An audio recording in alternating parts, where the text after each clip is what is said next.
and experts to share their unfiltered truth about the journey to self-actualization and the path to heart-centered leadership. You'll hear raw lessons, learn ancient wisdom, and practical steps to rise to your fullest potential. Now is the time to walk into this new paradigm of leadership.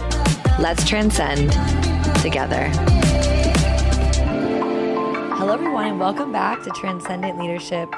Today's a very special day because we have a dear friend of mine, Sammy Taggett, here on the show today. Welcome, Sammy. Thank you. What a place that we're in, right? What a perfect place to have our interview. I couldn't think of a better place. Wow. Thank you so much for being here. And before we dive into so many things, I want to tell people a little bit about you. And then I want you to tell them about you. Sure. So Sammy and I've met Sammy in San Diego, and he is a dear friend of mine, but he's also an incredible artist, human being, podcast CEO and accidental CEO, which we'll get to in a moment, of Evolve Podcasting. You hold so many different facets and hats of yourself, and you also go by the name Shoebox Sammy. So would love for you to share a little bit about your backstory around what that actually means and why you've adopted that name. Well, thank you. It is funny when you hear it back too, right? How many things you're doing, how many hats you're wearing, because you are similar, right? You wear a ton of hats. And then I accidentally fell into the CEO role as a DJ. I was playing music for a lot of these incredible game changers around the world, Vision being one of them, JJ Virgin, Richard Branson, things of that nature. And what happened is I started listening to their podcasts, because all of them have podcasts. And I had to be really upfront with them when they asked, they're like, how's our podcast? And I was like, yeah, your podcast is terrible.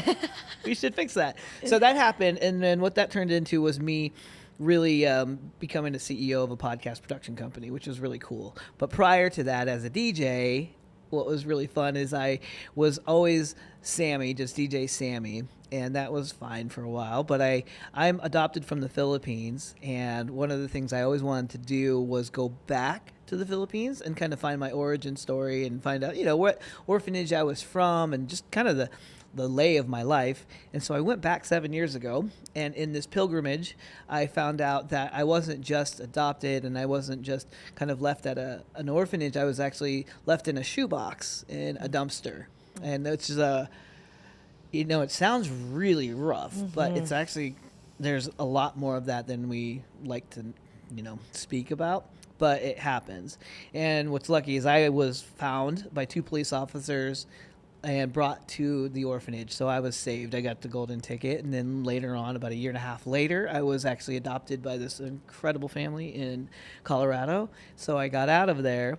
Fast forward to I'm DJing for some of the most powerful people on the planet. And I realized that I have a bigger calling. It's you would call it transcendent in some ways. And I knew that I had something that I could do, something I wanted to give back for. And so when I approached my friends and my colleagues about that, I said, I really want to go in and learn the art of educating kids better or getting kids an opportunity. I know it's like there's teaching, there's mentorship, there's these ways, but I feel like there's even more ways to set kids free. So what I really wanted to do was just put these systems in place and instill these systems that would allow kids to free themselves, especially from my orphanage. And so they loved the idea, and then they called me Shoebox Moses because of Moses setting his people free. And the whole play on words happened, and all of a sudden, 6-7 years later, people now call me Shoebox Moses as a performer, which I think is the most beautiful tribute to my mission. And I really have embraced that title, and it's just kind of fun because it keeps me grounded. And then we just had a little baby just 5 months ago, and it's incredible to see that now this legacy name for what I'm doing is going to be passed on to him, and then he'll know who I am because of what I'm trying to do. So it feels really good, and I love that we can have these conversations because it really helps me remember where I'm from. So thanks for asking. Yeah, thank you for sharing that. I know that I got immediately emotional, even though I've heard this story now a few times, and I know our audience is really going to feel that too. And it really speaks to the testament of a transcendent leader, going beyond limitations, going beyond self, and really seeing the totality and the full vision of what else is possible, and where do I come from and how do I give back. And so I'm curious, many leaders want to take their pain and put it into their purpose, right? That's like a fun Right. thing to say. But how is that actually done? I'm curious, how did you actually take that pain that you went through and moved it into something that fueled fire within you to want to give back and now to be a father and to see that come full circle for you? In what ways has that really inspired you? Such a good question. Wow, what a really good question. I think for me, how I moved that pain, it was out of necessity to keep up with what I was given the opportunity to do, which was perform and to kind of lean into new career paths. So I was always a DJ, but once I started moving just past being a DJ, and I had a film company a while back, I had all these little things I was interested in, and with the advancement of technology right now, I was collapsing that 10,000 hour standard. I was becoming an expert in things that, well, not an expert, but I was becoming proficient enough to make a living as a film producer, as a DJ, as a talent scout, of all these things. And so I think from sheer drive that I had all these things coming up, and I didn't realize like I was hitting the ceiling on being able to go past a 6-figure mark. I was hitting these ceilings on being able to manage people. I was hitting the ceiling on how to manage my relationships. And so the part that I pushed through all that, it wasn't even imposter syndrome. I was literally breaking my systems. I was breaking relationships. I was destroying infrastructure around me because I didn't cure the wound of the past. I didn't forgive myself for the past. I didn't forgive my biological mom's situation for the past. And so what I pushed through, I think, and how I used that fuel was through forgiveness. And I had to forgive myself to really light the fire on how to get through that. And so once I did that, I learned some tools. A lot of it was meditation.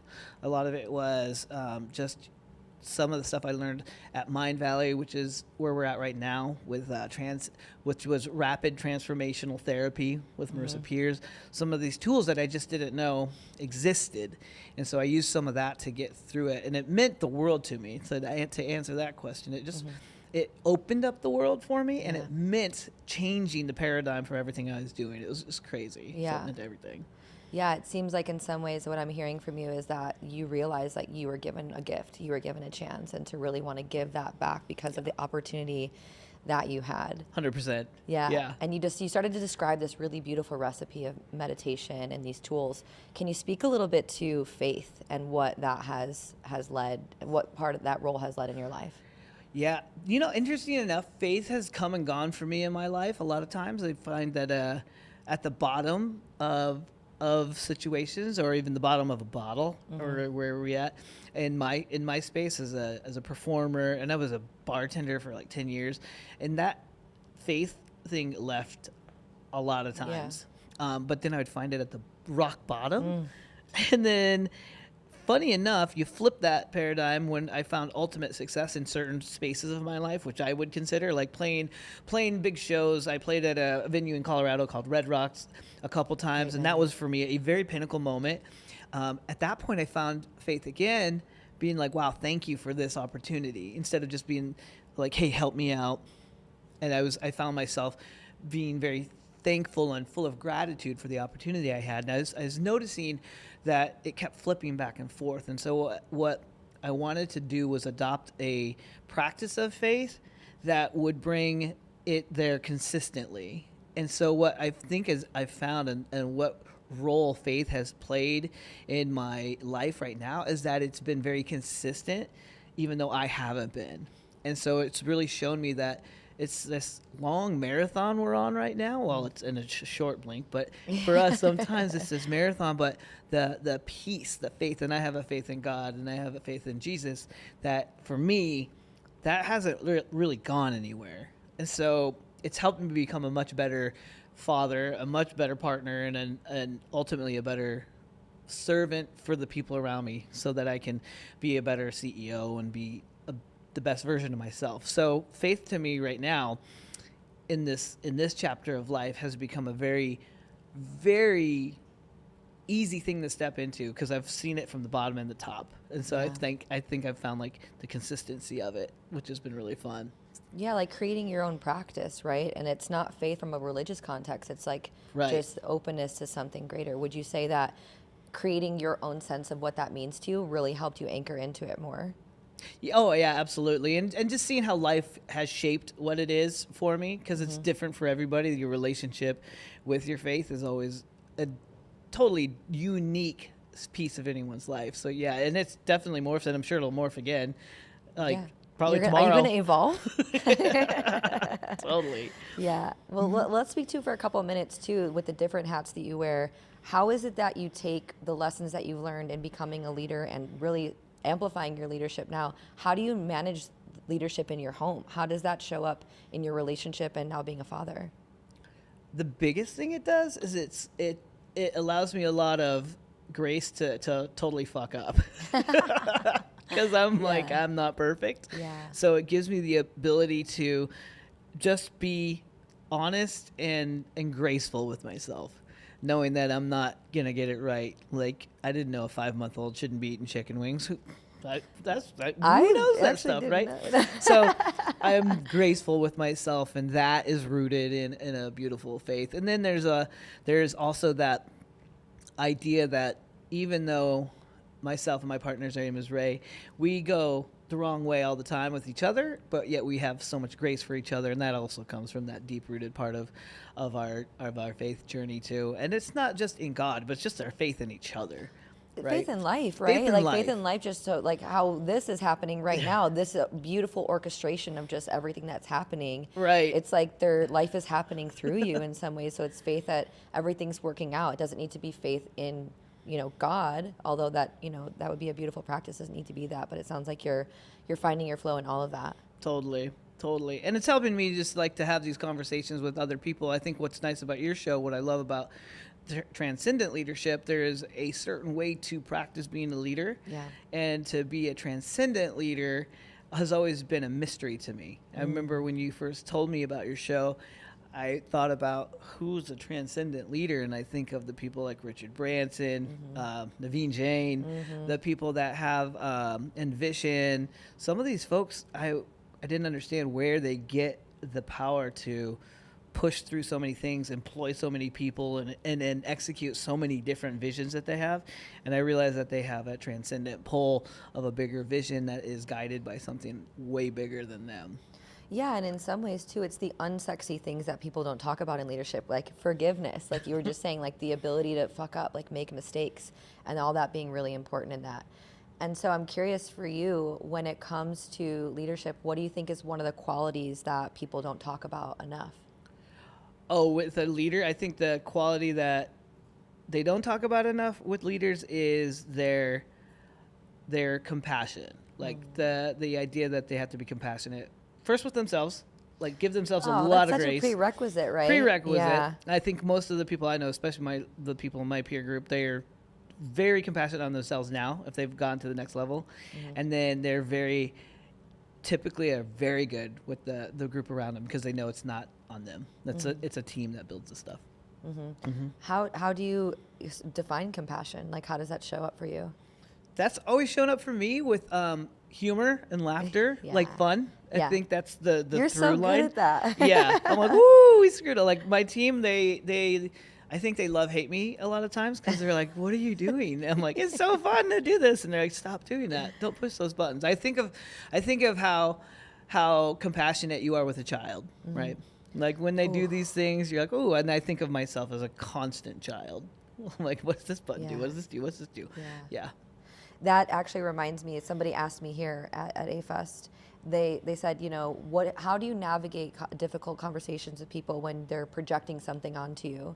And that's one of the practices that I do is I look at people as a child. And it really drops me immediately into my heart. And I am really able to meet them where they're at in that moment with the defenses, the survival strategies, whatever it is. So I think compassion is a really underrated aspect of being a really good leader, especially this new paradigm of leadership, transcendent leadership, really coming from that beautiful heart space. I love the question. Thanks for asking that too, because it is an interesting one to think about. Like, what does make a good transcendent leader? Yeah, and compassion is definitely a huge part of it, for sure. What's really alive for your life in leadership? If you're willing to be a little bit vulnerable, where's an area that you're kind of coming up against friction or being challenged? I love how you say alive. Like, so where am I jacking things up Yeah, right now? where are you messing things up right now? I think there is a level of leadership that visionaries have that we have to understand, that there is a formula to having things work inside of a team. And sometimes when we have a vision and we want to do something that's astronomical, like my vision is to be the producer of 1,000 of the most game-changing conversations on the planet, while at the same time providing jobs for kids out of the orphanage, and at the same time reinventing what it means to have a binge-worthy show, so that you have the ability to speak to millions of people, make a whole business with your podcast, and the show should turn into a show, not just a podcast, and then employ some of the least of these and give kids an opportunity to have a career inside the creative space that our editors are teaching them. So a lot of times our team's like, why don't you just focus on the first 50 people? And so you have to adhere to the speed of what your team can do, and you got to make sure that you communicate with them as beautifully as possible. And so my edges is learning to communicate with my team, like my vision, and then find out where we are stuck and what we can do to come up together, because all ships rise with the tide. And if the captain's like, yo, I'm surfing this big old tsunami, and they're like, we're in a dinghy right now, bro, what are you doing? Then it's not going to work. So I think that's my biggest hang up right now, is just like making sure everything is handled by the team and me getting out of the way. Yeah, really staying in your zone of genius, right? Yeah. And really holding that in some ways. I think a lot of leaders, especially really visionary ones, they see where they're going. And so sometimes people don't see it fully yet. And so enrolling the people to come with you, as well as holding that vision, but being exactly where you're at and just letting you walk and like take those steps in that process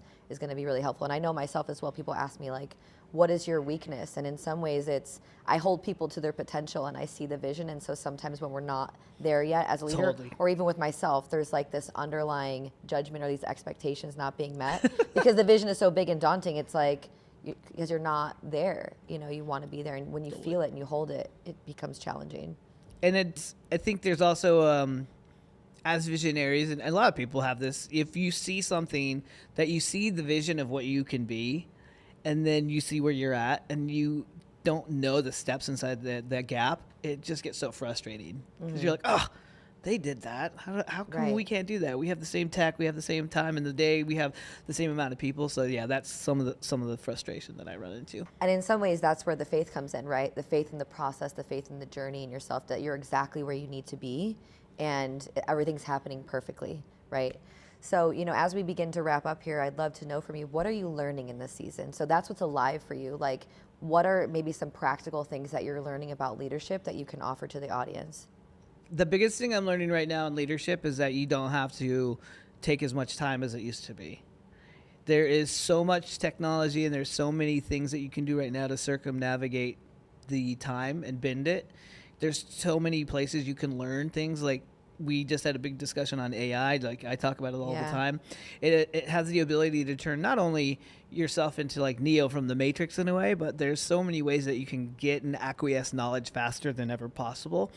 And then with the ability to access the information and the brilliance of so many world changers on the planet, especially through podcasts, you can really bend the amount of time it takes to be a leader that is better than you were last week. Every week you should be improving, and that can be an exponential improvement if you can crack that code, right? Because I see how fast you've grown as a leader in the last few months, right? And that's all stuff that we used to have to read our books on. We used to have to listen to a lecture or seek that stuff out. Now you can walk with your phone and listen to Vision, you can listen to Naveen, you can almost reach out and touch those people. Like, you feel like you know them. I mean, that's what's incredible. And that's, to me, is what I think is the best thing about what I'm stepping into now. We can bend that time. basically adopt AI. Adopt AI. Adopt AI for sure. Well, one of the last questions I want to ask you is, in your own words, how would you define transcendent leadership? I think that would be a combination of faith, compassion, and fun, and embodying those three aspects into everyday walks of your leadership. So faith, compassion, and fun, I think, would be my three things. I can't believe I made that succinct, but that's what's coming through. I love that, and I love the emphasis on walking. Yeah. Right? There's seasons you might be running, and there's seasons you might be jogging. There's some seasons you're walking or crawling, but as long as you're moving, that's what's important. Yeah, totally. Beautiful share. Thank you so much for being here, Sammy. It's been a pleasure to have this conversation. Yes, I've been waiting to have it, so it's good that it got to happen in person. Perfect. And I appreciate Thanks you, for having brother. me. Yeah, Thank you. Totally. All right. Until next time.